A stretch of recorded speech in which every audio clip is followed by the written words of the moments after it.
Welcome to ASPN academy. இது Tamil video. உங்கள் எல்லாருக்கும் நல்லா தெரியும், நம்மளோட சேனலில் தமிழ் நியூ சிலபஸை பேஸ் பண்ணி யூனிட் வைஸாக, அதாவது ஒவ்வொரு யூனிட்லேயும் இருக்கிற ஒவ்வொரு தலைப்பாக பிரித்து எடுத்து அதுக்கான டெஃபினிஷனு, விளக்கம், அப்புறம் பாடப்புத்தகத்தில் என்ன குறிப்பு அது சம்மந்தமாக கொடுத்துருக்காங்க, அது மட்டும் இல்லாமல் கூடுதல் குறிப்பு எக்ஸ்ட்ராவாக புக்குக்கு வெளியே நம்ம என்னெல்லாம் தெரிஞ்சுக்கணும் அப்படிங்கிற விஷயம், ப்ளஸ் எக்ஸாமில் அதை எப்படி கேட்பாங்க அப்படிங்கிறதுக்கு ஒரு சாம்பிள் ஒரு 5-6 கொஷின்ஸ், இந்த மாதிரி எல்லாமே இருக்கிற மாதிரி ஒவ்வொரு தலைப்பாக தெளிவாக நம்ம பார்த்துட்ருக்கோம். ஆல்ரெடி யூனிட் 1ல் அலகு 1ல் இருக்கிற இலக்கணத்தில் எல்லாமே நம்ம ஓரளவு கவர் பண்ணி முடிச்சிட்டோம். இப்போ நம்ம பார்க்க போகிறது கடைசி டாபிக், யூனிட் 1ல் இருக்கிற லாஸ்ட் டாபிக் பார்க்க போகிறோம். இது பார்த்தோன்னா நம்மளுக்கு யூனிட் 1 ஃபுல்லாகவே கம்ப்ளீட் ஆயிரும். இதுக்கு முன்னாடி இந்த யூனிட் 1ல் இருக்கிற மற்ற டாப்பிக்கை பார்க்காதவங்க பிளேலிஸ்ட்டில் வீடியோஸ் இருக்குது, அதை பார்த்து நோட்ஸ் எடுத்துக்கோங்க. நீங்கள் உங்களுக்கு தேவையான எல்லா பாயிண்ட்ஸும் இருக்கிற மாதிரி ஈவன் புக்கில் இருக்கிற பேஜஸ் கூட பிரிண்ட் பண்ணி உங்களுக்கு பிடிஎஃபாக கொடுத்துருக்கோம். நீங்கள் புக்குக்கு போகணுன்ற அவசியமே இல்லை, நீங்கள் டைரெக்டாக அந்த பிடிஎஃபாக டவுன்லோட் பண்ணி நீங்கள் படிச்சுக்கலாம். இப்போது இதே மாதிரி இந்த யூனிட் முடிஞ்ச உடனே என்ன பண்ணலாம் அப்படின்னு ஒரு ஐடியா இருக்குன்னா, ஒவ்வொரு யூனிட்டும் முடிஞ்சதுக்கப்புறம் அந்த மொத்த யூனிட்ல இருக்கிற எல்லா தலைப்புக்கும் சாம்பிள் கொஸ்டின்ஸ், அதாவது ஒரு 50 கொஸ்டின்ஸ் அந்த மாதிரி எக்ஸாம் மாதிரி ஒரு கண்டக்ட் பண்ணலாம். ஒரு ரிவிஷன் டெஸ்ட் மாதிரி ஒரு வீடியோ உங்களுக்கு வரும். அதில் ஆப்ஷனோடு இருக்கும், நீங்கள் ஆன்சர் சொல்லி பார்த்துக்கிற மாதிரி இருக்கும். நீங்கள் இது ஒரு ப்ராக்டிஸாக வச்சுக்கோங்க. ஒவ்வொரு யூனிட்டும் முடியும் போது நம்மளோட சேனலில் அந்த யூனிட் ரிலேட்டடாக ஒரு டோட்டல் ரிவிஷன் வரும். இந்த யூனிட் முடிஞ்சோடனே ஒரு 2-3 டேஸ்க்குள்ளே நீங்கள் அந்த மாதிரி ஒரு வீடியோவை எதிர்பார்க்கலாம். ஏன்னா கிராமர்ன்றது உங்களுக்கு மேக்ஸ் மாதிரி, எவ்வளோக்கு எவ்வளோ ப்ராக்டிஸ் பண்ணுறீங்களோ அப்போ தான் நீங்கள் ஸ்கோர் பண்ண முடியும். அதனால் நீங்கள் ஒவ்வொரு யூனிட்டும் முடியும் போதும் டெஸ்ட் ப்ராக்டிஸ் பண்ணுறது ரொம்ப ரொம்ப முக்கியம். சரி, இப்போ வீடியோக்குள்ளே போகலாம். இப்போ இந்த வீடியோவில் நம்ம என்ன பார்க்க போகிறோம் அப்படின்னா, சந்திப்பிழை. சந்திப்பிழை அப்படின்னா நம்ம சிலபஸில் இது எங்கே கொடுத்துருக்காங்க, ஆல்ரெடி யூனிட் ஸ்டார்ட் பண்ண உடனே பாருங்கள், பிரித்து எழுதுதல், சேர்த்து எழுதுதல், சந்திப்பிழை அப்படின்னு கொடுத்துருப்பாங்க. இதை ஸ்டார்டிங்கில் இந்த ஒரு பாயிண்ட் மட்டும் நான் நடத்தியிருக்க மாட்டேன். ஏன் அப்படின்னா இது ஒரு தனி டாபிக் கிடையாது. கீழே அன்றை மார்க் பண்ணியிருக்கோம் இல்லையா எல்லோ கலரில், எழுத்துப்பிழை, ஒற்றுப்பிழை, சந்திப்பிழை எல்லாமே ஒன்று தான். அதனால் இந்த டாபிக் வரும்போது இதை சேர்த்து கூட எடுத்துடலாம் அப்படின்றதுக்காக தான் இது ஒன்றை மட்டும் ஸ்கிப் பண்ணியிருப்போம். இப்போ இதைத்தான் இப்போ பார்க்க போகிறோம். பாருங்க, சந்திப்பிழைனா என்ன, ஃபர்ஸ்ட் டெஃபினிஷன் தெரியணும். சந்திப்பிழை எனப்படுவது எழுதும் போது ஏற்படும் ஒற்றுப்பிழைகள் ஆகும். அப்ப சந்திப்பிழைகள்னா வேற, ஒற்றுப்பிழைனா வேற அப்படின்னு நீங்க நினைச்சிட்டு இருக்கீங்க. ஏன்னா சிலபஸ்ல அப்படி தனித்தனியா கொடுத்துருக்காங்க. ஆனா அது அப்படி கிடையாது, ரெண்டுமே சேம் தான். சந்திப்பிழைன்றது ஒற்றுப்பிழை தான், இதை தெரிஞ்சுக்கோங்க. அடுத்தது, அந்த சந்திப்பிழைனா என்ன அப்படின்னா, வலி மிகும் இடங்களில், வலினா வல்லினம், வல்லினம் மிகும் இடங்களில் மிகாமலும், தேவையற்ற இடங்களில் மிகுந்தும் குழப்பத்தை உண்டாக்குவதுதான் சந்திப்பிழை. அதாவது எந்தெந்த இடத்துல எல்லாம் வல்லின எழுத்துக்கள் வரணுமோ அங்கெல்லாம் வராது, வர தேவையில்லாத இடத்துல எல்லாம் போட்டிருப்போம். இதுதான் சந்திப்பிழைன்னு சொல்றோம். இதை தான் ஒற்றுப்பிழைன்னு சொல்லுவோம். புள்ளி வச்ச எழுத்து எல்லாமே ஒற்று தான். அப்போ சந்திப்பிழைனாலும் ரெண்டு வார்த்தைகள் சந்திக்கும் போது ஒரு எழுத்து தோன்றணுமா தோன்றக்கூடாதா அப்படிங்கிறத கண்டுபிடிக்கிறது தான் சந்திப்பிழை. இப்போ நம்ம பொதுவாகவே சொல்லுவோம், இப்போ ஒரு தெரு இப்படி இருக்குன்னா இந்த 4 தெருவு சந்திக்கிற இடத்த சந்தின்னு சொல்லுவோம், முச்சந்தி இப்படிலாம் சொல்லுவோம் இல்லையா. அதே மாதிரி தான் அதுலேருந்து வந்த அந்த வேர்டு தான் சந்தி. ரெண்டு வார்த்தை, அதாவது நிலைமொழின்னு ஒரு வார்த்தையும் வருமொழி ஒரு வார்த்தையும் இருக்கும். அந்த ரெண்டும் சேரும்போது இந்த இடத்துல ஒரு எழுத்து மிகுமா, வல்லின எழுத்து மிகுமா மிகாதா அப்படிங்கிறத கண்டுபிடிக்கிறது தான் சந்திப்பிழை. உங்களுக்கு இப்போ புரிஞ்சிருக்கும்னு நினைக்கிறேன். சந்திப்பிழை, ஒற்றுப்பிழை எல்லாமே ஒன்று தான். சரி, இப்போ இந்த வல்லினம் மிக காரணமான எழுத்துக்கள், வல்லினம் மிகும் சொல்லிட்டோம். அந்த வல்லின எழுத்துக்கள் என்னென்ன அப்படின்னா கா, ச, தா, பா, இந்த 4 எழுத்துக்கள் தான். கசடதபர வல்லின எழுத்துக்கள் ஃபுல்லாகவே இருக்குது. பட் அதெல்லாமே இடையில மிகாது. 2 எழுத்துக்கள் சேரும்போது மிகுறது எது அப்படின்னா க ச த ப அப்படிங்கிற இந்த 4 எழுத்துக்கள். இது ரொம்ப முக்கியம். எந்த எழுத்துக்கள் மிகும் அப்படின்றதே ஒரு கொஸ்டினா கேட்டுருவாங்க. ஓகே. இப்போ இதுல வெளியில போய் படிக்கிறதுக்கு எதுவுமே இல்ல. ஏன்னா நீங்க எங்க போய் படிச்சாலும் இது வந்து வல்லினம் மிகும் இடம் மிகா இடங்கள்ன்றது ஒரு ஃபார்முலா ஓகேவா? மேக்ஸ் ஃபார்முலா மாரி. இப்போ நானு அளவீடுகள் ஃபார்முலா இருக்கு இல்லையா? மெஷர்மென்ட் டாபிக்கு. அதுக்குரிய பரப்பளவு, சுற்றளவு ஃபார்முலா எங்க போய் பார்த்தாலும் ஒரே மாதிரி தான் இருக்கும். வேற இதுல வந்து அட்வான்ஸான அகாடமில அட்வான்ஸான ஃபார்முலாஸ் குடுக்க போறது கிடையாது. அதே மாதிரி தான் வல்லினம் மிகும் இடம் மிகா இடங்களுக்குன்னு ரூல்ஸ் இருக்கு. அந்த ரூல்ஸு எங்க நீங்க கூகுள்லயோ இல்ல எதுல போய் செக் பண்ணாலும் ஒரே ரூல்ஸ் தான். அதனால பெஸ்ட்டு புக்ல டீட்டெயிலா குடுத்துருக்காங்க. புக்ல இருக்கிறத பார்த்தாலே போதும். நான் புக்ல இருக்கிறதையே உங்களுக்கு வந்து பேஸ்ட் பண்ணியிருக்கேன். ஆக்சுவலா அந்த வல்லினம் மிகும் இடம் மிகா இடங்கள் நம்மளோட தமிழ் சமச்சீர் கல்வி புக்ல 2 இடத்துல வருது. 8th ஸ்டாண்டர்ட்லயும் இருக்கும், 9th ஸ்டாண்டர்ட்லயும் இருக்கும். 8th ஸ்டாண்டர்ட்ல வந்து கொஞ்சம் பேசிக் லெவல்ல குடுத்துருப்பாங்க. ரூல்ஸ் கம்மியா தான் இருக்கும். அதே இது 9th ஸ்டாண்டர்ட்ல டீட்டெயிலா குடுத்துருப்பாங்க. நான் 2யுமே உங்களுக்கு இங்க குடுத்துருக்கேன். அதை எக்ஸ்பிளைனும் பண்ணிடுறேன். நீங்க இது பார்த்தா போதும். பாருங்க, ஃபர்ஸ்ட் 8th இருக்க கண்டென்ட் பார்த்துடலாம்.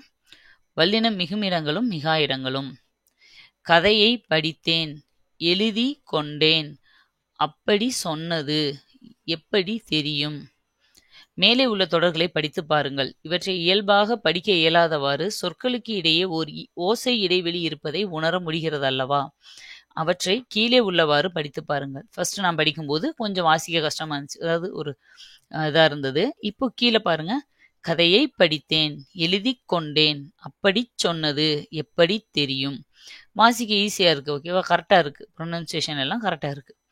இப்போது இயல்பாக படிக்க முடிகிறது அல்லவா? மேலும் நாம் பேசும்போது இவ்வாறு தான் பேசுகிறோம்.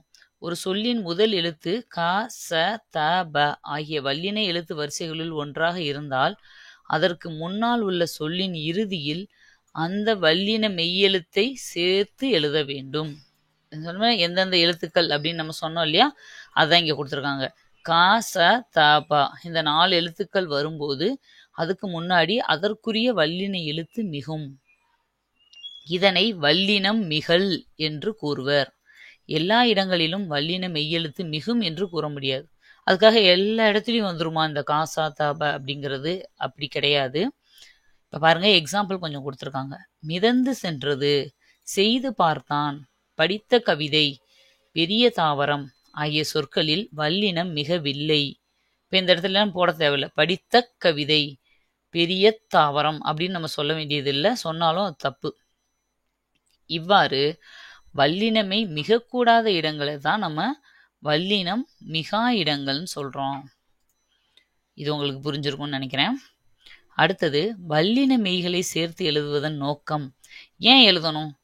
புள்ளி வைக்கிறதுனாலையும் வைக்காதனாலையும் என்ன பெருசா டிஃபரன்ஸ் வந்துட போகுது? ஏன்னா நம்ம எல்லாருமே நிறைய இதுல மிஸ்டேக்ஸ் பண்ணுவோம். இதை பண்றதுனாலையும் போடுறதுனாலையும் போடாதனாலையும் என்ன பெருசா டிஃபரன்ஸ் வந்துட போகுது அப்படின்னு நம்ம தெரிஞ்சுக்கணும். பாருங்க, வல்லின மெய்களை சேர்த்து எழுதுவதன் நோக்கம் படிப்பதற்கு எளிமையாக இருக்க வேண்டும் என்பது மட்டுமன்று. படிக்க ஈஸியா இருக்கு அதுக்காகத்தானே அப்படின்னா அதுவாக மட்டும் கிடையாது. அதோட முக்கியமான விஷயமே என்னன்னா, செய்திகளில் கருத்து பிழையோ பொருள் குழப்பமோ ஏற்படாமல் இருப்பதற்கும் வல்லினம் மிகுதல் மிகாமையும் உதவுகின்றன. ஒரு விஷயத்தை நம்ம சொல்றோம், கன்வே பண்ணும்போது அதை கரெக்டா அவங்க புரிஞ்சுக்கிறதுக்கு இந்த வல்லினம் மிகுறதும் மிகாததும் ரொம்ப முக்கியமா இருக்கு.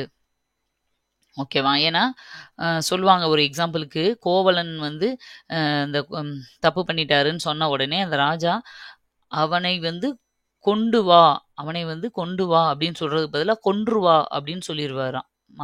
அந்த மாதிரி ஒரு கதை சொல்லுவாங்க.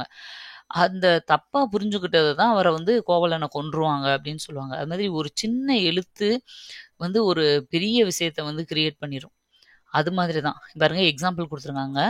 மண்வெட்டி கொண்டு வா, மண்வெட்டி கொண்டு வா அப்படின்னா என்ன சொல்லுவோம்? நம்ம அந்த விவசாயத்துக்கெல்லாம் பயன்படுத்துவோம்ல, மம்பட்டின்னு சொல்லுவோம். மண் வெட்டி எடுக்கிறது, அதை கொண்டுட்டு வான்னு அர்த்தம்.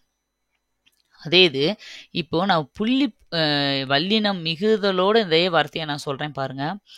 மண் வெட்டி கொண்டு வா. இப்ப என்ன சொல்லுவோம்? மண்ணை வெட்டி எடுத்துக்கிட்டு வா அப்படின்னு அர்த்தமா மாறிடுது. ஓகேவா? அப்ப டோட்டலா செயலே மாறுது. இதுக்கு தான் இந்த வல்லினம் மிகும் மிகாதது வந்து ஒரு சில இடங்கள்ல ரொம்ப முக்கியமான ரோல் ப்ளே பண்ணும். அந்த வேர்டவே, அந்த வேலையவே, அந்த செயலவே, அத அர்த்தத்தவே மாத்திரும் அப்படிங்கிறது தான் இதுல குடுத்துருக்காங்க. இவற்றில் முதல் தொடர் மண்வெட்டியை எடுத்து வா என்னும் பொருளை தருகிறது. 2ஆம் தொடர் மண்ணை வெட்டி எடுத்து வா என்னும் பொருளை தருகிறது. இவ்வாறு பொருள் தெளிவை ஏற்படுத்தவும் மல்லினம் மிகுதல் உதவுகிறது. மல்லினம் மிக வேண்டிய இடத்தில் மிகாமல் எழுதுவதும் மிகக்கூடாத இடத்தில் வல்லினமை இட்டு எழுதுவதும் தவறாகும். இதனை சந்திப்பிழை அல்லது ஒற்றுப்பிழை என குறிப்பிடுவர். இதில் நல்லா பாருங்க, இதிலே புக்கிலே மென்ஷன் பண்ணிட்டாங்க, சந்திப்பிழை அல்லது ஒற்றுப்பிழை. அப்ப சந்திப்பிழையும் ஒற்றுப்பிழையும் ஒண்ணுதான், இதை நல்லா தெரிஞ்சுக்கோங்க. சிலபஸ்ல தனித்தனியா இருக்கே அப்படின்னு கேட்காதீங்க, ரெண்டும் சேம் தான். அடுத்தது வல்லினம் மிகும் இடங்கள் எதுன்னு தெரிஞ்சுக்கலாம். அந்த இந்த என்னும் சுட்டு திரிபுகள் அடுத்து வல்லினம் மிகும். ஆக்சுவலா சுட்டெழுத்துக்கள் என்னென்னு நம்ம ஆல்ரெடி படிச்சிருக்கோம். ஆ, இ, உ இதெல்லாம் சுட்டெழுத்து. இந்த ஊன்றது வழக்கத்துல இல்லை, விட்டுருங்க. அப்ப இந்த ஆ, இ அப்படிங்கிற சுட்டெழுத்து இப்ப அவ்வீடு, இப்பையன் அப்படின்றது எப்படி மாறிடுச்சுன்னா அந்த வீடு, இந்த பையன் அப்படின்னு நம்ம இப்ப சொல்ல ஆரம்பிச்சிட்டோம். மோஸ்ட்லி சுட்டெழுத்துக்களை அந்த இந்தன்னு தான் நம்ம பயன்படுத்துறோம். அந்த இந்த இது வந்து ஆ ஈன்றதோட திரிபு வார்த்தைகள். அதனால இந்த அந்த இந்தன்றத சுட்டு திரிபுன்னு சொல்றாங்க. புரியுதா? சுட்டெழுத்துனா ஆயி தான், அது திரிஞ்சு அந்த இந்தன் மாறி இருக்கிறதுனால சுட்டு திரிபா இருக்கு. இந்த அந்த இந்த என்னும் சுட்டு திரிபுகளுக்கு அடுத்து வல்லினம் மிகும். அந்த பக்கம், இந்த கவிதை. அடுத்தது அதே மாதிரி எந்த என்னும் வினா திரிபை அடுத்து வல்லினம் மிகும். ஏ அப்படிங்கிறது தான் வினா எழுத்து, நம்ம படிச்சிருக்கோம். ஆய் ஆ ஆ ஆ யா ஓ ஏ, அந்த 5 எழுத்துக்கள் சொல்லுவோம் இல்லையா, அதுல ஏவும் ஒரு எழுத்து. ஏ அப்படின்றது எப்பையன் அப்படிங்கிறது எந்த பையன் அப்படின்னு மறிவிருச்சு. இப்போ எந்த திசை, எத்திசை அப்படின்னு சொல்றதை விட எந்த திசைன்னு அதிகமா கேட்கிறோம். அப்ப ஏ அப்படிங்கிறது எந்தன்னு மாறுறது ஒரு திரிபு, அது வினா திரிபு. இதுக்கு பின்னாடியும் வல்லினம் மிகும். எந்த திசை, எந்த சட்டை. அடுத்தது 2ஆம் வேற்றுமை உருபாகிய ஐ வெளிப்படையாக வருமிடத்தில் வல்லினம் மிகும். 2ஆம் வேற்றுமை உருபு ஐ, முதல் வேற்றுமை உருபு கிடையாதுன்னு நம்மளுக்கு தெரியும், கடைசி வேற்றுமை உருபும் கிடையாது. ஓகேவா? 8ஆம் வேற்றுமை உருபும். அதுக்கு பதிலாக 2ஆம் வேற்றுமை உருபு இருக்கு, ஐ, அதுதான் வந்து 2ஆம் வேற்றுமை உருபு. இது வெளிப்படையா எங்க வருதோ அங்க வல்லினம் மிகும். தலையை காட்டு, பாடத்தை படி. ஓகேவா? தலை காட்டு அப்படின்னு வந்தா அந்த இடத்துல வருமா அப்படின்றது கிடையாது. ஐன்னு எங்கேயெல்லாம் வருதோ ஐ ஐ ஐன்னு அந்த இடத்துல பூரா வரும். அடுத்து 4ஆம் வேற்றுமை உருவாகிய கூ வெளிப்படையாக வரும் இடத்தில். ஓகேவா? கூ அப்படிங்கிறது 4ஆம் வேற்றுமை உறுப்பு. ஐ, ஆல், கூ 2ஆம் 3ஆம் வேற்றுமை உறுப்புகள் உங்களுக்கு தெரியும் நினைக்கிறேன். அப்படி இல்லாட்டியும் இனிமேல் நம்ம படிப்போம். அது வந்து நீங்க ஐயோ தெரியலையேன்னு நினைக்காதீங்க. அதாவது முதல் வேற்றுமை உறுப்பு கிடையாது. ஓகேவா? 2ஆம் வேற்றுமை உறுப்பு 3, 4, 5, 6, 7, 8. ஐ, ஆல், கூ, இன், அது, கண். கடைசி விருப்பம் கிடையாது. கடைசி வேற்றுமைக்கும் 8ஆம் வேற்றுமைக்கும் விழி வேற்றுமை அப்படின்னு முடிஞ்சிடும். இது எழுவாய் வேற்றுமைன்னு வரும், முதல் வேற்றுமை. ஓகேவா? அதனால இது ரெண்டுக்கும் உருபு கிடையாது, வேற்றுமை உருபு. மீதி எல்லாத்துக்கும் இருக்கும். ஐயாளுக்கு இன்னது கண் அப்படின்னு ஞாபகம் வச்சுக்கோங்க. ஐனா ஐ மட்டும் தான் வருமா அப்படின்னா ஆள், மேல், கீழ் இப்படியெல்லாம் வரும். ஆனா அதெல்லாம் நீங்க படிக்கும்போது தெளிவா படிச்சுக்கோங்க. அட்லீஸ்ட் அந்த மெயினான ஃபர்ஸ்ட் உறுப்பு வந்து தெரிஞ்சிருக்கணும். அதுதான் ஐ, ஆல், கூ, இன்னது கண். இது அப்படியே மனப்பாடமா வச்சுக்கோங்க. 2ல இருந்து ஸ்டார்ட் பண்ணிக்கணும். அப்ப நீங்க கவுண்ட் பண்ணும்போது டக்குன்னு கவுண்ட் பண்ணலாம் எத்தனாவது வேற்றுமை உறுப்புன்றத. அப்ப இங்க பாருங்க, 4ஆம் வேற்றுமை உறுப்பு என்னது கொடுத்துருக்கோம்? கூ. இந்த கூ வெளிப்படையா எங்க வருதோ அங்க வந்து வல்லினம் மிகும். எனக்கு தெரியும், அவனுக்கு பிடிக்கும். ஓகேவா? அடுத்தது இகரத்தில் முடியும் வினையெச்சங்களை அடுத்து வல்லினம் மிகும். இகரத்துல முடியணும், அது ஒரு வினை எச்சமா இருக்கணும். ஓடி கலைத்தான். ஓடி அப்படிங்கிறது வினை எச்சம். ஏன்னா ஓடி சென்றான், ஓடி வந்தான் அப்படின்னு பின்னாடி ஒரு வினையோட முடியறதுனால இது ஒரு வினை எச்சம். இந்த ஓடின்றதுல டீன்றது இகரத்துல முடியுது. இகரம்னா ஈ, வார்த்தை வந்து டி, ஓடி. டீன்றது என்னது? இட்டு பிளஸ் ஈன்றது தான் இது. அதனால ஓடி அப்படிங்கிறது இகரத்துல முடியுது. அப்போ இதுக்கப்புறம் ஒரு வல்லினம் மிகும். அதே இது உகரத்தில் முடியும் வினையெச்சங்கள் வன்தொடர் குற்றியலுகரமாக இருந்தால் மட்டும் வல்லினம் மிகும். உகரம் பெற்று ட்ரு இற்குட்டல் உ, அப்ப இந்த ஊன்னு முடியுது. ஆனா வன்தொடரா இருந்தா மட்டும், வன்தொடர்னா என்னது? கசட தபர அது வந்தா மட்டும் முடியும். பெற்று படித்து இந்த இடத்துல மட்டும் வல்லினம் மிகும். அடுத்தது எதிர்மறை பெயரெச்சத்தின் இறுதி எழுத்து கெட்டு வருவது ஈறுகட்ட எதிர்மறை பெயரெச்சம் ஆகும். இதில் வல்லினம் மிகும். ஈறுகட்ட எதிர்மறை பெயரெச்சம் அப்படின்ற பேர் எதுக்கு வந்துச்சு? ஈறு கெட்டு போச்சு. ஈறுனா என்னது? கடைசி. பாருங்க, எதிர்மறை பெயரெச்சத்தின் இறுதி எழுத்து கெட்டு வருவது, கடைசி வார்த்தை வராம மறைஞ்சு வரும். அதுதான் ஈறுகட்ட எதிர்மறை. ஈறுனா என்னன்னா, ஈறுனா கடைசின்னு அர்த்தம். கடைசி வார்த்தை கெட்டு போய் மறைஞ்சு எதிர்மறையா வர்ற ஒரு வார்த்தை. பாருங்க, செல்லா காசு. ஆக்சுவலா இது செல்லாத காசு அப்படின்னு வரணும். செல்லாத அப்படின்ற இடத்துல இந்த தா ஈறு எழுத்து கெட்டு போய் வெறும் செல்லா அப்படின்னு வருது. இதுதான் ஈறுகட்ட எதிர்மறை பெயரெச்சம். ஏன் வருது அப்படின்னா, அந்த வேர்டே வந்து நெகட்டிவா இருக்கும், எதிர்மறையா இருக்கும். செல்லாத, எழுதாத. பாருங்க, வாரா பணம், வாராத பணம், அதுதான் வாரா பணம். ஓகேவா? அந்த மாதிரி எதிர்மறையில வரும், கடைசி எழுத்து மறைஞ்சு வரும். இதைத்தான் ஈறுகட்ட எதிர்மறை பெயரெச்சம் சொல்றோம். இந்த எல்லா ஈறுகட்ட எதிர்மறை பெயரெச்சத்திலையும் வல்லினம் மிகும். அடுத்து ஓமை தொகையில வல்லினம் மிகும். ஒருவேளை இலக்கணத்துக்கு நீங்க புதுசு, எனக்கு ஓமை தொகைனா என்னன்னு தெரியல, உருவகம்னா என்னன்னு தெரியலனா, இப்போ நீங்க மனப்பாடம் பண்ணிக்கோங்க. திரும்ப இதை பத்தி நீங்க படிக்கும்போது உங்களுக்கு ஈஸியா புரியும்.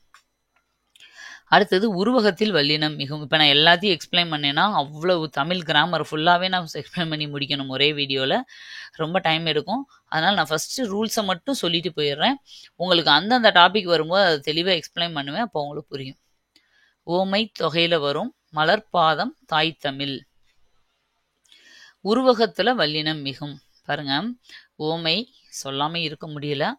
ஓமை தொகைனா உருவகம் எதை வந்து உருவகமாக சொல்கிறாங்களோ அது வார்த்தை முன்னாடி வரும், அந்த பொருள் வந்து பின்னாடி வரும். இப்போ பாதத்தை மலருக்கு ரிலேட் பண்ணுறாங்க, அப்போ மலர் முன்னாடி வரும், பாதம் பின்னாடி வரும். ஓகேவா? அதே இது உருவகம் அப்படின்னா அந்த பொருள் வந்து முன்னாடி வரும், பின்னாடி பாத மலர்.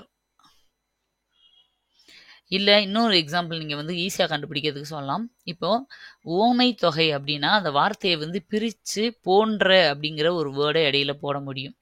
பாருங்க, மலர் போன்ற பாதம் அப்படின்னு என்னால் சொல்ல முடியும். போன்ற பாதம். ஓகேவா? தாய் போன்ற தமிழ், தமிழ் வந்து எனக்கு தாய் மாதிரி.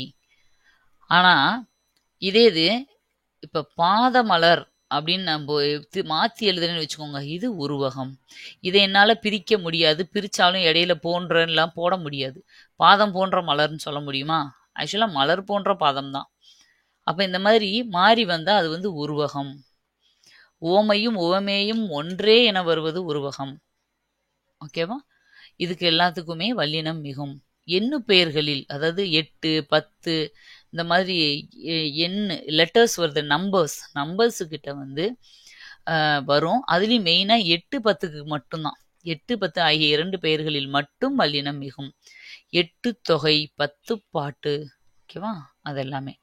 அப்புறம் அப்படி இப்படி எப்படி ஆகிய சொற்களை அடுத்து வல்லினம் மிகும். அப்படி செய், இப்படி காட்டு, எப்படி தெரியும். அடுத்து திசை பெயர்கள், கிழக்கு, மேற்கு, வடக்கு, தெற்கு, இந்த 4 மட்டும்தான் அப்படின்னா வடகிழக்கு, தென்மேற்கு, அந்த மாதிரி இருக்கிற 8 திசைகள்லையும் வரும். ஓகேவா? அடுத்தது மகர மெய்யில் முடியும் சொல்லை அடுத்து வல்லினம் வந்தால் அந்த மகர மெய் அழிந்து அவ்விடத்தில் வல்லினம் மிகுரும். இப்போ மகர மெய்யில் முடியும் சொல் அப்படின்னா என்னன்னா, இம் அப்படின்னு முடிகிற மாதிரி ஏதாவது ஒரு வேர்டு வருதுன்னு வச்சுக்கோங்க. மகரம்னாலே இம்மு தான், மா வராது. இம்முன்னு முடிகிற மாதிரி ஒரு வேர்டு வந்தா, அதுக்கு அந்த மகரமே அழிஞ்சு அந்த இம்மே போய் அதுக்கு பதிலாக அந்த இடத்துல வேற ஒரு வல்லின எழுத்து உருவாகும்னு சொல்றாங்க. மரம் கூட்டல் சட்டம் மரச்சட்டம். இம்மு கேன்சல் ஆகி அதுக்கு பதிலாக புதுசா ஒரு இச்சுன்ற வார்த்தை இந்த இடத்துல உருவாகுது. வட்டம் கூட்டல் பாறை இம்மு கேன்சல் ஆகி இந்த பாவோட முன்னாடி வல்லின எழுத்து இப்பு வட்டப்பாறைன்னு வருது. இப்படி உருவாகும். நீங்க இதெல்லாம் புரிஞ்சுக்கணும். ஏன்னா கொஷின்ஸ் வந்து இதை வச்சு கேட்பாங்க டைரக்டா அந்த டெஃபினிஷனவே. அடுத்தது வல்லினம் மிகா இடங்கள். எழுவாய் சொற்களை அடுத்து வல்லினம் மிகாது. எழுவாய் சொற்கள்னா ஒரு நவுன் அந்த மாதிரி, ஓகேவா? அதுக்கு அடுத்து வராது. தம்பி படித்தான் ஒரு சப்ஜெக்டுக்கு அப்புறம் வராதுன்னு சொல்றாங்க. யானை பிளிரியது, புலி கதறியது, குயில் கூவியது, இதுக்கெல்லாம் வராது. அடுத்து அது இது எது ஆகிய சொற்களை அடுத்து வல்லினம் மிகாது. அந்த இந்தன் வந்தா வரும், அது இது வந்தா வராது. பெயரெச்சம் எதிர்மறை பெயரெச்சம் ஆகியவற்றை அடுத்து வல்லினம் மிகாது.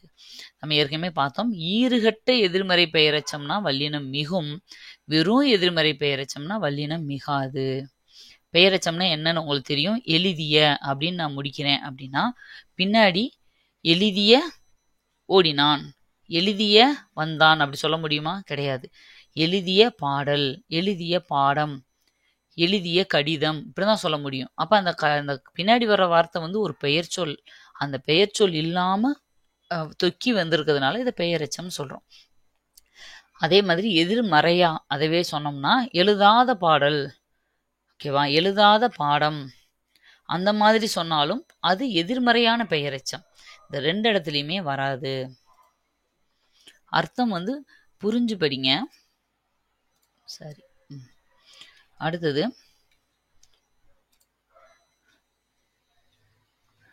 இரண்டாம் வேற்றுமை உருபு மறைந்து வரும் இடங்களில் வல்லினம் மிகாது.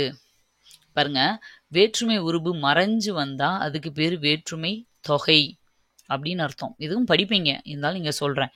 மறைஞ்சு வந்தா தொகை, வெளிப்படையா வந்தா விரின்னு சொல்லுவாங்க. வேற்றுமை விரி, விரியில எல்லாம் வரும்.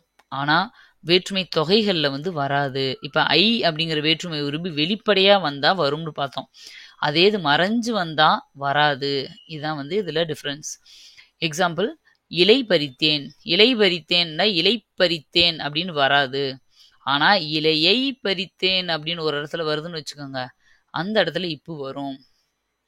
ஏன் அப்படின்னா இதுல ஐ அப்படிங்கிற வேற்றுமை உருபு வெளிப்படையா தெரியற மாதிரி வந்துருச்சு. இரண்டாம் வேற்றுமை உருபு அப்படின்னா இப்பு வரும்.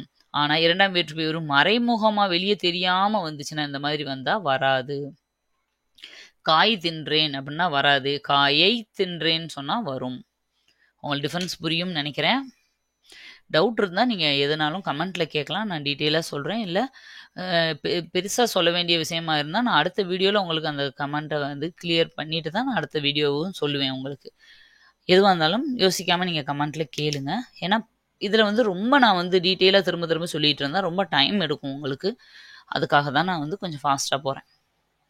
அடுத்தது உகரத்தில் முடியும் வினையெச்சங்கள் மென் தொடர் குற்றியல் உகரமாகவோ இடைத்தொடர் குற்றியல் உகரமாகவோ இருந்தால் வல்லினம் மிகாது. தின்று தீர்த்தான், செய்து பார்த்தால். உகரத்துல முடியும் வினையெச்சம் தின்று, ருன்றது இரு கூட்டல் உ அப்படிங்கிற ஒரு உகரத்துல முடிகிற ஒரு வினையெச்சம். இரு கூட்டல் உ அப்படின்னு முடியுது, அப்ப உகரத்துல முடியுது. மென் தொடராவோ இடைத்தொடராவோ இருந்தா வல்லினம் மிகாது. வன் தொடரா இருந்தா வல்லினம் மிகும் பார்த்தோம், கசட தபர. மென் தொடர்னா எங்கன நம்மன, இடைத்தொடர்னா எரல வளல. அப்ப அந்த எரல வளல எங்கன நம்மன எல்லாம் ஒண்ணு வந்துச்சுனால் அது வராது.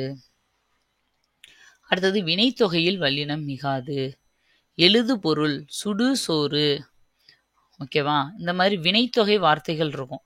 அது எல்லாத்துக்குமே, அதாவது ஊறுகாய், ஊறும் காய், ஊறுகின்ற காய், ஊறிய காய், இப்படி 3 காலத்துக்கும் சொல்லப்படுறதான் வினைத்தொகைன்னு நம்ம படிச்சிருக்கோம். அந்த மாதிரி வினைத்தொகையில மிகாது. அப்புறம் அப்படி இப்படி எப்படி ஆகிய சொற்களை தவிர படி என முடியும் சாரி, நம்ம ஏற்கனவே படிச்சிருக்கோம். அப்படி இப்படி எப்படின்னு வந்தா அதுல வல்லினம் மிகும். அப்படி சொன்னான், இப்படி பார்த்தால் மிகும். அப்ப இந்த 3 எழுத்துக்களை தவிர வேற எங்க படின்னு வந்தாலும் அந்த இடத்துல வல்லினம் மிகாது. எங்க வரும் வேற படின்னு பாருங்க. எழுதும்படி சொன்னேன், பாடும்படி கேட்டுக்கொண்டார், வரும்படி கூறினார், இப்படி சொல்றோம் இல்லையா? அந்த மாதிரி இடத்துல படின்னு வந்தா நம்ம அப்படி இப்படியில வருதேன்னு சொல்லிட்டு போட்டுறக்கூடாது, அந்த இடத்துல வராது. அடுத்தது உம்மை தொகையில் வல்லினம் மிகாது. உம்மை தொகைனா என்னடா? இப்ப இரவும் பகலும், இரவும் பகலும் அப்படின்னு சொல்லி உம்மன் வெளிப்படையா வந்துட்டுடா, அது எண்ணுமை. எண்ணுமை இது வராம வெறும் இரவு பகல் அப்படின்னு வருதுன்னு வச்சுக்கோங்க. இதுல இரவும் பகலும்ன்றது இரவு பகல்னு வந்திருக்கு, உம்முன்றது மறைஞ்சு வந்திருக்கு. அப்ப இதுக்கு பேரு உம்மை தொகை. இது உங்களுக்கு கன்ஃபியூஸ் ஆகும், எது உண்மை தொகை எது எண்ணுமைன்னு. நான் உங்களுக்கு ஷார்ட்கட் சொல்றேன் பாருங்க. இப்ப இரவும் பகலும் இம்மு வெளிப்படையா வந்துட்டா என்னால இம்மை எண்ண முடியும். இங்க ஒரு இம்மு, இங்க ஒரு இம்மு எண்ண முடியுதா? அப்ப எண்ணுமை. அப்ப அதுக்கு ஆப்போசிட் வெளிப்படையா வராட்டினா அதுதான் உண்மை தொகைன்னு ஞாபகம் வச்சுக்கோங்க. இம்மை பார்த்தோன்னே எண்ணுற மாதிரி இருக்கும். இங்க ஒரு இம்மு, இங்க ஒரு இம்மு, அப்படி எண்ண முடிஞ்சா அது எண்ணுமை. எண்ண முடியலையா, உள்ள மறைஞ்சிருக்கா, உள்ள இருக்கு உண்மை தொகை அப்படின்னு ஞாபகம் வச்சுக்கோங்க. ஓகே பாருங்க. இப்போ இதில் இது இவ்வளோதான் 6th.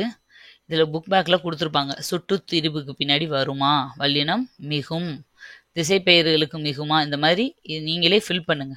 அப்போ தான் உங்களுக்கு ஒரு தடவை நல்லா படிச்சுட்டு இதை நீங்கள் ஃபில் பண்ணி பாருங்கள். உங்களுக்கு நீங்கள் எவ்வளோ நல்லா தெளிவாக படிச்சிருக்கீங்கன்றது உங்களுக்கு தெரியும். இப்போ அடுத்தது பாருங்கள், 9th புக்கில் இருக்கிற கண்டென்ட்டு. வல்லினம் மிகும் இடங்கள். கொஞ்சம் ஃபாஸ்ட்டாக போகிறேன். வாணன் வேலை கொடுத்தான், வாணன் வேலை கொடுத்தான். இப்ப பாருங்க, இந்த ரெண்டுலயும் வேலை கொடுத்தான் அப்படின்னா கையில வச்சிருக்க வேல், ஓகேவா, அதை கொடுத்தாருன்னு அர்த்தம். வேலை கொடுத்தான் புள்ளி இல்லாம வந்தா ஏதோ ஒரு ஜாப், ஒரு வேலை கொடுத்துருக்காங்க அவங்களுக்கு அப்படின்னு அர்த்தம். அப்ப மீனிங்கே மாறுதா? அதைத்தான் சொல்றாங்க. வல்லெழுத்துக்கள் காசா தப ஆகிய 4ம் மொழிக்கு முதலில் வரும். அதாவது மொழிக்கு முதல்னா என்ன? அது ஒரு வேர்டுக்கு ஃபர்ஸ்ட் லெட்டரா இந்த காசா தபலாம் வரும். காவில் ஆரம்பிக்கிற எழுத்து இருக்கு, சாவில் ஆரம்பிக்கிற எழுத்து இருக்கு, தா பாவலையெல்லாம் இருக்கு. இவை நிலைமொழியுடன் புணர்கையில் அவற்றின் மெய்யெழுத்துக்கள் தோன்றி புணரும். இது வரும் மொழியில இந்த காசா தாபா ஃபர்ஸ்ட் லெட்டரா இருந்துச்சுன்னா நிலைமொழியில இருக்கிற வார்த்தையோட இது சேரும்போது அந்த இடத்துல இதோட மெய்யெழுத்து இக்கு, இச்சு, இத்து, இப்புங்கிற ஏதோ ஒரு எழுத்து தோன்றும். அதுக்கு பேர் தான் தோன்றல் புணர்ச்சின்னு சொல்லுவாங்க.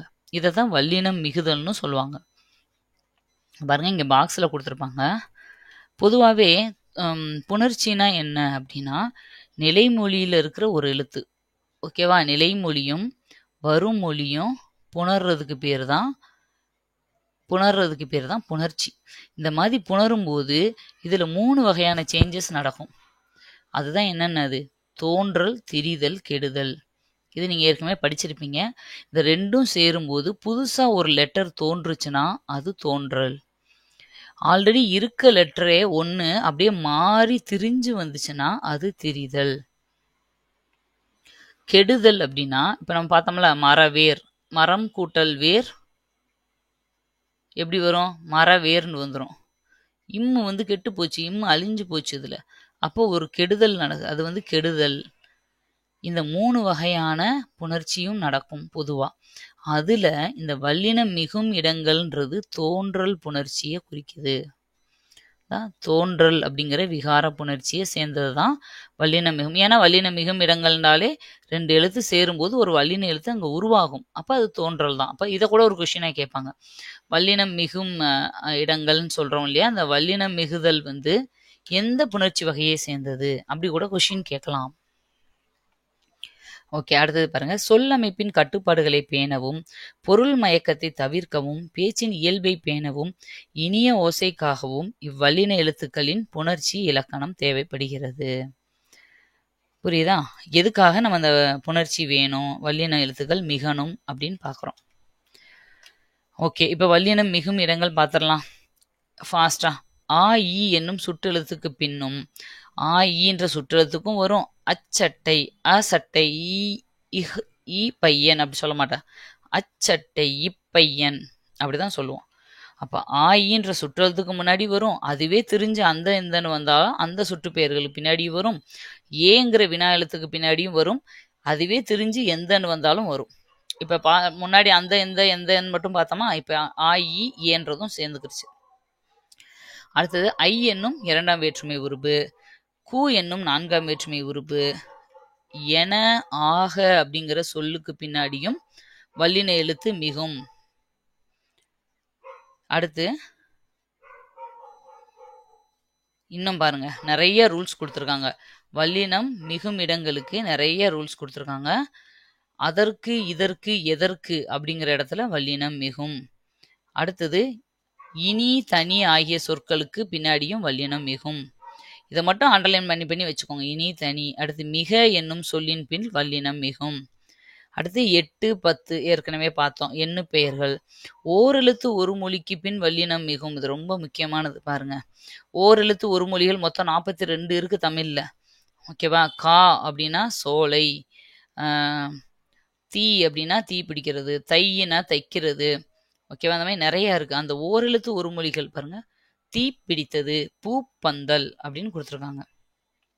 அடுத்து ஈறுகட்ட எதிர்மறை பெயரெச்சம் பார்த்தோம். வன்தொடர் குற்றியல் உகரங்கள் நிலைமொழியா இருக்கும்போது வரும். இதுவும் பார்த்தோம். அப்புறம் அகர இகர ஈற்று வினையெச்சங்களுடன் புணர்கையில் அகரமோ இல்லை இகரமோ ஈற்று எழுத்தா இருக்கும்போது அந்த மாதிரி வினைச்சொற்கள் வந்தா, வினை எச்சங்கள் வந்தா அந்த இடத்துல மிகும். அடுத்தது 6ஆம் வேற்றுமை தொகையில் வல்லினம் மிகும். 6ஆம் வேற்றுமை தொகை என்னது? 2க்கு ஐ, ஆல், கு, இன், அது. ஓகேவா? அப்ப புலியது தோல், புலியது தோல் அப்படின்றதுனால அது 6ஆம் வேற்றுமை தொகையில வல்லினம் மிகுது.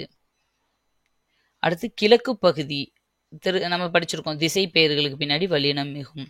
அடுத்து பாருங்க, இரு பெயரொட்டு பண்பு தொகையில் வல்லினம் மிகும். இது ரொம்ப முக்கியமானது. இரு பெயரொட்டு பண்பு தொகைனா என்ன அப்படின்னா, அதாவது ஒரு சிறப்பு பெயரும் ஒரு பொது பெயரும் சேர்ந்து வர்றதுதான் இரு பெயரொட்டு பண்பு தொகை.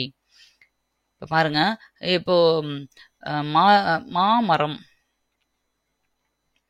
அப்படின்னு வச்சுக்கோங்க. இப்போ மான்றது ஒரு மாங்காய் மரத்தை மட்டும் குறிக்குது, மரம்ன்றது பொதுவான எல்லா மரத்தையும் சேர்த்து குறிக்குது. அப்போ ஒரு சிறப்பு பெயர் ஒரு பொது பெயர் சேர்ந்து வருது. மயில் பறவை அப்படின்னு வச்சுக்கோங்க. ஓகேவா? இப்போ ஒரு சிறப்பு பெயர் ஒரு பொது பெயர் இதெல்லாமே இரு பெயரொட்டு பண்பு தொகைகள். இந்த மாதிரி வர்றதுல வல்லினம் மிகும். மல்லிகை பூ, சித்திரை திங்க. மல்லிகைன்றது ஒரு சிறப்பு பெயர், பூன்றது மல்லிகைன்றது ஒரு சிறப்பு பெயர், பூன்றது பொதுவான எல்லா பூவுக்கும் வரும். சித்திரைன்றது ஒரு தனி மாதம், திங்கள்ன்றது எல்லா மாதத்தையும் குறிக்கும். இது மாதிரி 2 பொது பெயரும் சிறப்பு பெயரும் சேர்ந்து வர்றதுதான் இரு பெயரொட்டு பண்பு தொகை. அடுத்து ஓமை தொகையில வரும் பார்த்தோம். பாருங்க, உரிச்சொற்களின் பின் வல்லினம் மிகும். உரிச்சொற்கள் நிறைய இருக்கு. சால, உரு, தவ, நனி, கூர், களி, தவ எழுதிட்டோமா, தட, குல, இப்படி நிறைய இருக்கு. இதுல இந்த சால, தவ, தட, குலன்றதுக்கு பின்னாடி மட்டும் வல்லினம் மிகும். அடுத்தது தனி குற்றெழுத்தை அடுத்து வரும் ஆகார எழுத்தின் பின் வல்லினம் மிகும். தனி குற்றெழுத்துனா நீ, கன்றதுனா தனி குற்றெழுத்து. இதுக்கு அடுத்து ஒரு ஆகாரம் வருது. ஆ, கனா, ஆ. ஆகாரம்னா ஆ எழுத்து வரும்போது அது பக்கத்துல ஒரு வல்லினம் மிகும். அடுத்தது சில உருவக சொற்களின் வல்லினம் மிகும். உருவகம் எல்லாத்திலையும் இல்ல, சிலன்னு கொடுத்துட்டாங்க. அவங்க அதிலே ஒரு சிலதுக்கு மட்டும் வல்லினம் மிகும். அடுத்தது இவ்வளவுதான் வல்லினம் மிகும் இடங்கள். இது எல்லாத்தையும் மனப்பாடம் பண்ணி தான்ப்பா ஆகணும். அதே மாதிரி வல்லினம் மிகா இடங்களுக்கும் நிறைய இருக்கு. நான் உங்களுக்கு ஈஸியா ஞாபகம் வைக்கிறதுக்கு வேணா ஒன்று சொல்றேன். நீங்க ஏதாச்சும் ஒன்று மனப்பாடம் பண்ணிக்கோங்க. ஏன்னா புக்கில் இருக்க கண்டென்ட்டை தாண்டி வெளியே மோஸ்ட்லி கேட்க சான்சஸே இல்லை. இது இல்லாமையும் எத்தனையோ ரூல்ஸ் இருக்கு. ஆனால் இதுலேயே மேக்சிமம் கொடுத்துட்டதுனால இதை தாண்டி கொஷின்ஸ் வராது. நீங்கள் என்ன பண்ணுங்கன்னா எது ஈஸியாக இருக்கோ ஒன்று வல்லினம் மிகு இடங்களுக்குரிய வார்த்தைகளை பூரா மனப்பாடம் பண்ணிடுங்க. அந்த இந்த சுட்டு திரிபு வேற்றுமை தொகை இந்த உருவகம் இதிலெல்லாம் வரும்னு சொல்லி. அப்போது இப்போ வல்லின மிகும் இடங்களில் எதெல்லாம் வரலையோ அதை தவிர வேறு எது கேட்டாலும் மிகாதுன்னு போட்டுருங்க. ஓகேவா? இல்லை எனக்கு மிகா இடங்களுக்குரிய அந்த வார்த்தைகள்லாம் ஈஸியாக இருக்குது அப்படின்னா வல்லின மிகா இடங்களுக்குரிய ரூல்ஸை மனப்பாடம் பண்ணிடுங்க. அதெல்லாம் வல்லின மிகா இடங்கள். அதை தவிர எது வந்தாலும் வல்லினம் மிகும்னு போட்டுருங்க. இதுதான் இதை ஈஸியாக மனப்பாடம் பண்ணுறதுக்கு ஒரே வகை. ஓகேவா? அப்போ அதுக்கப்புறம் நீங்கள் மிகும் இடங்களை படிக்க போகிறீங்களா மிகா இடங்களை படிக்க போகிறீங்களான்னு பார்த்துக்கிட்டு அதில் இருக்க ரூல்ஸை மட்டும் வரிசையை எழுதிட்டு அதுக்கு ஷார்ட்கட் வச்சு நீங்கள் படிச்சுக்கோங்க. அது உங்கள் இஷ்டம். ஆனால் படிக்கிறது எனக்கு தெரிஞ்சு ஏதாவது ஒன்றை படிச்சுக்கோங்க. ரெண்டையும் படித்தா கன்ஃபியூஸ் தான் ஆகும். ஓகே, அடுத்தது மிகா இடங்கள் டக்குன்னு பார்த்துடலாம். தோப்புக்கள் தோப்புகள். கத்தி கொண்டு வந்தான் கத்தி கொண்டு வந்தான். ஓகேவா? இப்போ கத்தி கொண்டு வந்தான்னா கத்தி எடுத்துட்டு வந்தான்னு அர்த்தம். கத்தி கொண்டு வந்தான்னா சத்தம் போட்டுட்டு வந்தான்னு அர்த்தம். அப்போ மீனிங் ரொம்ப சேஞ்ச் ஆகுதுன்றதை கொடுக்குறாங்க. மேற்கண்ட சொற்களில் வல்லினம் மிகும் போது ஒரு பொருளும் மிகாத போது வேறொரு பொருளையும் வருவதை அறியலாம். நாம் பேசும்போதும் எழுதும் போதும் பொருள் மயக்கம் தராத வகையில் மொழியை பயன்படுத்துவதற்கு வல்லின மிகா இடங்களை அறிவது இன்றியமையாததாகும். மிகும் இடங்களை தெரிஞ்சுக்கிறது எப்படி முக்கியமோ அதே மாதிரி மிகாத இடங்களையும் தெரிஞ்சுக்கணும். அதுக்கு பாருங்க, அது இது என்னும் சுட்டு பெயர்களுக்கு பின்னாடி வல்லினம் மிகாது. அடுத்து வினா பெயர்களின் பின் வல்லினம் மிகாது. அடுத்தது எது எவை அந்த மாதிரி வினா பெயர்கள் முன்னாடி. அடுத்து எழுவாய் தொடர்ல வல்லினம் மிகாது. எழுவாய் தொடர்னா என்ன சொன்னோம்? இப்போ ஒருத்தர் பேரோட ஆரம்பிக்கும் இல்லையா? ஒரு பொருள், ஒரு உயர்திணையோ அக்ரிணை பொருளோட அந்த பேரோட ஆரம்பிக்கும் போது அடுத்த வார்த்தையில வல்லினம் மிகாது. அடுத்தது 3ஆம் 6ஆம் வேற்றுமை விதிகளில் வல்லினம் மிகாது. விதிகள்னா என்னன்னா வெளிப்படையா வரும். இப்ப 3ஆம் ஐ ஆள் அப்படின்னு சொன்னோமா, அண்ணனோடு போ. 6ஆம் வேற்றுமை எனது அண்ணனோடு ஓடு, எனது அது வெளிப்படையா வந்துருச்சு இல்லையா? இதுல வல்லினம் மிகாது. விழித்தொடர்கள்ல வராது. தந்தையே பாருங்கள், அண்ணா கேளுங்கள், மகளே தா அப்படின்னு சொல்றாங்க பாத்தீங்க. அந்த இதெல்லாம் வார்த்தை, விழிச்சொல். விழிச்சொல்னா ஒருத்தரை கூப்பிட்டு பேசுற மாதிரி இருக்கிறதெல்லாம் விழி வார்த்தைகள், அதுல வராது. பெயரெச்சத்தில் வல்லினம் மிகாது. பெயரெச்சம் நாம பார்த்தோம். அடுத்து 2ஆம் வேற்றுமை தொகையில வல்லினம் மிகாது. படி அப்படின்னு முடியும் வினையச்சத்துல வல்லினம் முடியாது. நம்ம சொன்னோம் அப்படி இப்படி எப்படியே தவிர வேற எந்த படியிலையும் வல்லினம் மிகாதுன்னு பார்த்தோம். வியங்கோல் வினைமுற்று தொடர்ல வல்லினம் மிகாது. விழித்தொடரும் வியங்கோல் வினைமுற்றும் கிட்டத்தட்ட ஒரே மாதிரி வரும். வாழ்க தமிழ், வருக தலைவா, ஒரு ஆச்சரிய குறி மாதிரி வரும் இல்லையா? அந்த இடத்துல பூராமே வராது. அடுத்து வினை தொகையில வல்லினம் மிகாது. நம்ம ஏற்கனவே சொன்னோம், இந்த வளர்பிறை இந்த மாதிரி வினைத்தொகை வார்த்தைகள் வந்தா வல்லினம் மிகாது. அடுத்தது ஒரு புத்தகம் 3 கோடி, அதாவது 8 10 அப்படிங்கிற எண்களை தவிர அந்த 8 10 வந்தா வல்லினம் மிகும். அதை தவிர வேற எந்த எண்ணு பெயர் வந்தாலும் வல்லினம் மிகாது. 3 100 500 1000 எந்த நம்பர் வந்தாலும். அடுத்தது உம்மை தொகையில் வல்லினம் மிகாது.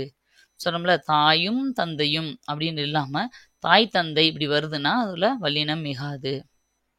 அன்று இன்று என்று ஆவது அடா அடி இது எல்லாத்துக்கும் பின்னாடியும் வல்லினம் மிகாது. உங்களுக்கு எது ஈஸின்னு நினைக்கிறீங்களோ அதை மனப்பாடம் பண்ணிக்கோங்க. அடுத்தது அவ்வளவு இவ்வளவு எவ்வளவு, அத்தனை இத்தனை எத்தனை, அவ்வாறு இவ்வாறு எவ்வாறு, அத்தகைய இத்தகைய எத்தகைய, அப்போதைய இப்போதைய எப்போதைய, அப்படிப்பட்ட இப்படிப்பட்ட எப்படிப்பட்ட, நேற்றைய இன்றைய நாளைய ஆகிய சொற்களின் பின் வல்லினம் மிகாது. எதுலையுமே வராது. 3 5 6ஆம் வேற்றுமை தொடர்கள்ல வல்லினம் மிகாது. 3ஆம் வேற்றுமைனா என்ன, 5ஆம் வேற்றுமை என்ன, 6ஆம் வேற்றுமை என்னன்னு சொல்லியிருக்கேன், அதை வச்சுக்கோங்க. அதே இது 2ஆம் 3ஆம் 4ஆம் 5ஆம் வேற்றுமை தொகையில வல்லினம் மிகாது. தொகைனா மறைஞ்சு வரும், விரினா வெளிப்படையா வரும். அடுத்து நிலைமொழி உயர்திணையா அமையும் தொடரில் வல்லினம் மிகாது. இப்ப நிலைமொழி உயர்னா முதல் வார்த்தை ஒரு உயர்திணை, ஒரு தலைவி, தொண்டர், அரசன், மனிதன் அப்படின்னு உயர்திணையா இருந்தா அது கூட எந்த வார்த்தை சேர்ந்தாலும் வல்லினம் மிகாது.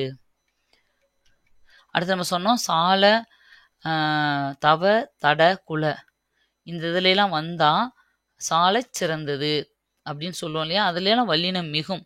அப்ப இந்த 4 உரிச்சொல்ல தவிர வேற எந்த உரிச்சொல் வந்தாலும் அந்த இடத்துல வல்லினம் மிகாது. நான் சொன்னேன் இல்லையா? உரு, நனி, கடி இதெல்லாமே உரிச்சொற்கள் தான். அதுக்கு பின்னாடி வராது. அடுக்குத்தொடர், இரட்டை கிளவி ஆகியவற்றில் வல்லினம் மிகாது. உங்களுக்கு அடுக்குத்தொடர்னா என்னன்னு தெரியும். பார் பார் அப்படின்னா அதாவது ஒரு வார்த்தை 2 தடவை 3 தடவை அடுக்கி வந்தா அது அடுக்குத்தொடர். அந்த வார்த்தையே பொருள் இருக்கும். ஒரு வார்த்தை அந்த 4 வார்த்தை தொடர்ந்து இருந்தா கூட ஒரு வார்த்தையை எடுத்து பார்த்தா அதுல மீனிங் இருக்கும். அதுதான் அடுக்குத்தொடர். இரட்டை கிளவினா ஒரே வார்த்தை 2, 3 தடவை ரிப்பீட் ஆயிருக்கும். மேக்ஸிமம் 2 டைம்ஸ் தான் வரும் இரட்டை கிளவியில. அதுக்கு மேல வராது. அடுக்குத்தொடர்ல 4 தடவை வரைக்கும் கூட வரும். பாம்பு பாம்பு பாம்பு பாம்பு அப்படி வரும். ஆனா இரட்டை கிளவியில 2 தடவை தான் வரும். அது பிரிச்சாலும் பொருள் தராது. சலசல, மடமட, படபட, எனக்கு படபடன்னு வந்துருச்சு அப்படி சொல்லுவோம் இல்லையா? அதெல்லாம் பிரிச்சா சல அப்படின்றதுக்கு ஒரு மீனிங் இருக்கா? கிடையாது. அப்ப இதெல்லாமே மீனிங் இல்லாதது. அப்ப இது இரட்டை கிளவி. இந்த மாதிரி இடங்கள்ல வராது. கல் என்னும் அஃறிணை பன்மை விகுதி சேரும்போது வல்லினம் மிகாது. கருத்துக்கள், பொருள்கள், கருத்துக்கள் அப்படின்னு நம்ம போடக்கூடாது. கருத்துகள், பொருள்கள், வாழ்த்துகள் இப்படிதான் போடணும். ஒரு சில பேர் இந்த இடத்துல மிகும்னு சொல்லுவாங்கன்னு மென்ஷன் பண்ணியிருக்காங்க. இதை நல்லா பார்த்துக்கோங்க. மிகும் என்பர் சிலர். ஏன்னா நம்ம வாழ்த்துக்கள், கருத்துக்கள் அப்படின்னு போட்டுட்டு தான் இருக்கோம் இப்போ வரைக்கும். அதனால இது மிகுமா மிகாதான்றது இன்னமும் டிபேட்ல தான் இருக்கு. அடுத்தது ஐகார வரிசை உயிர்மெய் ஓரெழுத்து சொற்களாய் வர அவற்றோடு கல் விகுதி சேரும்போது வல்லினம் மிகாது. ஐகாரம் பை, கை இது கூட எல்லாம் கல்னு சேரும்போது நம்மளுக்கு வல்லினம் மிகாது. இவ்வளோதான்ப்பா. வல்லினம் மிகும் மிகா எழுத்துங்கள். மற்ற டாப்பிக்கை விட இது கொஞ்சம் பெரிய டாபிக் தான். ஆனால் ரொம்ப முக்கியமான டாபிக். மினிமம் 2 கொஷினாவது இதில் வரும். சரி, ஃபைனலாக தேர்வு நோக்கில் என்னன்னு பார்த்துடலாம். எக்ஸாமில் இதில் எப்படி இந்த கொஷின் வரும்? ஒரு 2-3 பேட்டர்னில் நான் கேட்டிருக்கேன். ஓகேவா? சாம்பிளுக்கு ஃபர்ஸ்ட் பாருங்க. எந்த திசை என்பதை சேர்த்து எந்த கூட்டல் திசை என்பதை சேர்த்து எழுத கிடைக்கும் சொல் அப்படின்னா என்ன அர்த்தம்? இதுல வல்லினம் மிகுந்து வருமா இல்ல மிகாம அப்படியே வருமா அப்படிங்கறதான் கொஸ்டின். அப்ப இதுல அந்த இந்த எந்தன்னு வந்தாலே வல்லினம் மிகும் நம்ம படிச்சிருக்கோம். அப்ப எந்த திசை அப்படிங்கறதுதான் சரியான ஆன்சர். அடுத்தது வல்லினம் மிக வேண்டிய இடத்தில் மிகாமலும் மிக கூடாத இடத்தில் மிகுவதையும் டேஸ் என்பர்.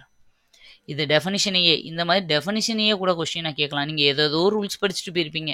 அங்கே போய் பார்த்தா ஜஸ்ட் அந்த ஹெட்டிங்கவே கொஸ்டினாக கேட்டுருவாங்க. பாருங்க, இதுக்கு ஆன்சர் சந்திப்பிழை. சந்திப்பிழை சொல்லலாம், இல்லை ஒற்றுப்பிழை சொல்லலாம்.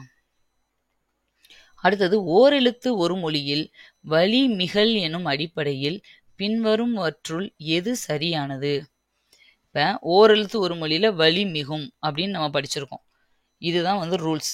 அந்த அடிப்படையில் கீழே ஒரு ஆப்ஷன் இருக்கு. அது எதுன்னு கேட்குறாங்க. அப்போ பூ கூட்டல் பறித்தால் பூ பறித்தால் அப்படிங்கிற இந்த ஃபர்ஸ்ட் ஆப்ஷன் தான் கரெக்டு. இது மாதிரி எப்படி வேணாலும் கொஷின்ஸ் கேட்கலாம். இந்த மாதிரி டிஃப்ரெண்ட்டாக கேட்கலான்றது தான் ஒவ்வொன்றுக்கும் ஒரு மாடல் கொடுத்துருக்கேன், ஒரு கொஷின் கேட்டிருக்கேன். 4வது கொஷின் பாருங்க. வல்லினம் மிக காரணமான எழுத்துக்கள் யாவை? எந்தெந்த எழுத்துக்கள்? க, ச, த, ப மட்டும். காசா தபட வேற அது கூட எது சேர்த்து சொன்னாலும் அது ஆன்சர் கிடையாது. அடுத்தது டேஸ் வேற்றுமை உருபு மறைந்து வரும் இடங்களில் வல்லினம் மிகாது. எந்த வேற்றுமை உருபு? 2ஆம் வேற்றுமை உருபு மறைந்து வரும் இடங்கள்ல வல்லினம் மிகாது. வெளிப்படையா வந்தா வல்லினம் மிகும். நம்ம பார்த்துருக்கோம். ஓகேவா? இவ்வளோதான் இந்த கொஷின்ஸு. இப்போ இதுல உங்களுக்கு கன்ஃபியூஸ் என்ன இருக்கும் அப்படின்னா, நம்ம எழுத்துப்பிழை அப்படின்னு ஒன்று இருந்துச்சே சிலபஸில், அதுக்கு என்ன படிக்கணும் அப்படிங்கிறது. அதுக்கு தனியாக நீங்கள் எதுவுமே படிக்க தேவையில்லை. நீங்கள் இந்த சந்திப்பிழை, ஒற்றுப்பிழை, அதுலேயே வல்லினம் மிகும் இடம், மிகா இடங்கள் பார்க்குறீங்க. இதுக்கு எது தெரியுமா? சந்திப்பிழை. சந்திப்பிழை அப்படிங்கிறது. அப்புறம் சேம் ஒற்றுப்பிழை எல்லாம் ஒன்று தான். ஒற்றுப்பிழை, ஒற்றுப்பிழை. அப்புறம் லகர வேறுபாடு பார்த்துருப்போம்ல. லகர ரகர அதாவது மயங்கொலிகள்.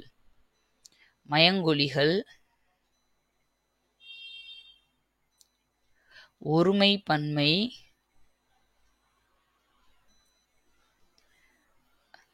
வேற இணை எழுத்துக்கள். இணை எழுத்துக்கள்னா என்ன? எந்த இடத்துல இங்கு வரும், இச்சு வரும், எதுக்கு பதிலாக எது வரும், இது எல்லாமே தெரிஞ்சா அதுதான் எழுத்துப்பிழை. எப்படி மேடம் சொல்றீங்க அப்படின்னா, நீங்க அங்க எழுத்துப்பிழையின் போது நம்ம எதுல வேணாலும் மிஸ்டேக் பண்ணுவோம். ஒன்று இந்த கொம்பு, ரெட்டை கொம்புக்கு பதிலாக ஒத்த கொம்பு கொடுத்து கேட்கலாம். அவன் அவன் கொடு வரைந்தான் அப்படின்னு கொடுக்கலாம். இப்போ சரி கரெக்ட் பண்ணுங்க அப்படின்னா இதை நம்ம கோடு வரைந்தான்னு மாற்றணும். ஓகேவா? இது ஒரு எழுத்துப்பிழை தான். அதே மாதிரி புள்ளி வல்லின எழுத்துக்கள் மிகவும் மிகா இடங்களை தப்பாக கொடுத்து அதை வந்து கரெக்ட் பண்ணுங்கன்னு சொல்லலாம். அதுவும் எழுத்துப்பிழை தான். இப்போ இந்த லாவுக்கு பதிலாக அவள்